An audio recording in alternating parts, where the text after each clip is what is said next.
The wind danced gently across the surface of the sea as the dawn sky shimmered with a soft blush of pink and gold. High above the waves, the little mermaid, now a daughter of the air, glided through the morning mist. Her translucent form sparkled like morning dew as she drifted with the breeze, whispering blessings over the ships she passed. Though she was now a spirit, her heart still beat with love for the ocean and the family she had left behind. It had been many moons since she last saw her underwater kingdom. The sea called to her now, not with a pull of longing, but with a gentle invitation. She felt it in the tide's rhythm, in the salt-kissed breeze.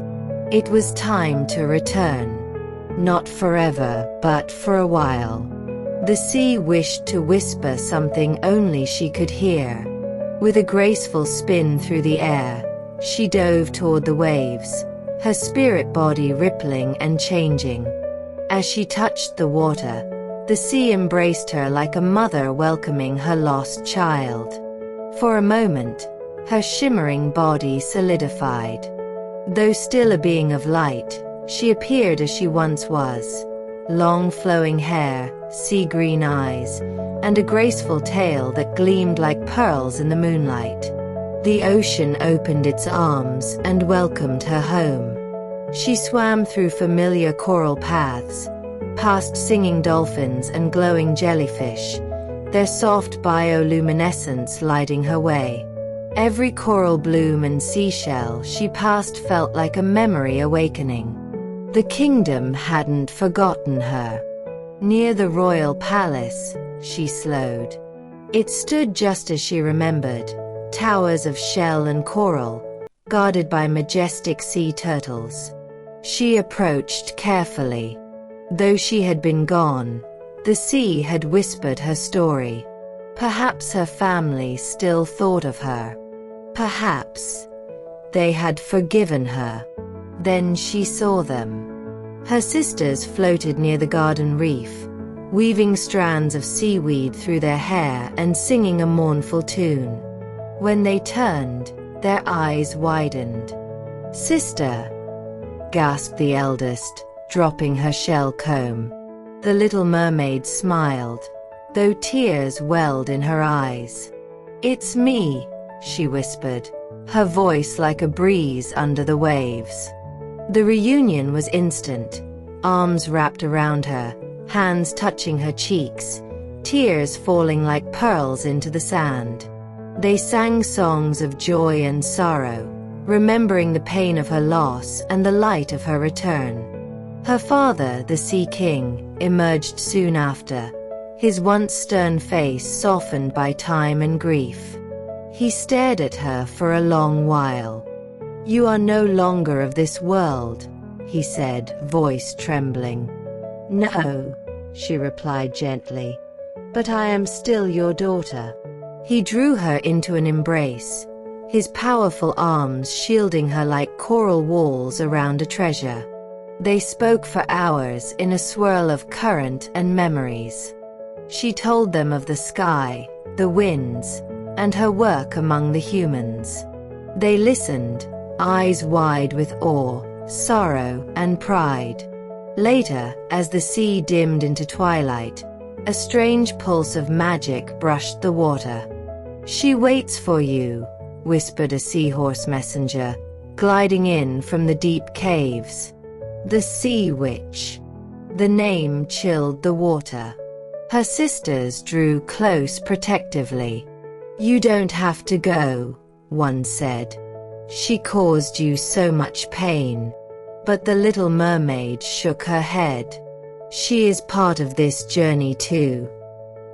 She swam alone toward the darker regions of the sea, where sunlight barely touched and eerie whispers rode the currents. The cave loomed like a sunken wound, draped in kelp and guarded by silent eels. But as she entered, she felt no fear. Only a quiet curiosity. The Sea Witch was waiting. But she looked different. Gone was the terrifying figure cloaked in black ink and bitterness. Her hair was still wild, but softer now, and her eyes, once cold and cunning, were shadowed with regret. "You came," the sea witch said softly. "I heard the sea call me," the little mermaid replied, "and it brought me here." The sea witch gestured to a glowing pool beside her. "I see your reflection in this water often. At first, I watched out of pride, curious to see if you would fail. But you didn't. You rose." The little mermaid tilted her head. "Why did you summon me?" The sea witch sighed, her tentacles resting still against the sand. "Because I changed. After you sacrificed everything, I saw what true magic looked like. Not potions or power, but love. You gave everything and asked for nothing. I never understood that kind of strength." Silence floated between them like drifting kelp. "I cannot undo the past," the sea witch continued, "but I no longer trade pain for power. I now teach those lost in the currents to find balance, not bargains." The little mermaid approached the glowing pool. "You are different. And so are you," the sea witch smiled faintly. "You have become something higher, something freer." They stared at one another, two souls changed by time, pain, and choice. Before the little mermaid left, the sea witch offered her a token, a small orb made of mother of pearl. "A gift. It holds your voice, the one you gave up. Use it not for speaking, but for singing with the stars, when your spirit dances above the world." Touched, the little mermaid took the orb. "Thank you." As she swam back toward her family, she felt a quiet peace she had not known before. The sea had changed. She had changed. Even the sea witch had changed. Perhaps that was the lesson of the ocean. It whispered not only of memories, but of growth, redemption, and the tides of time. When she rose once more into the sky, the water sparkled beneath her. She looked down one last time as her sisters waved and her father bowed his mighty head. The sea whispered to her like an old friend, "You are always welcome, child of the waves." And with that, she vanished into the clouds, the mother-of-pearl orb glowing in her hands, her heart full of sea and sky.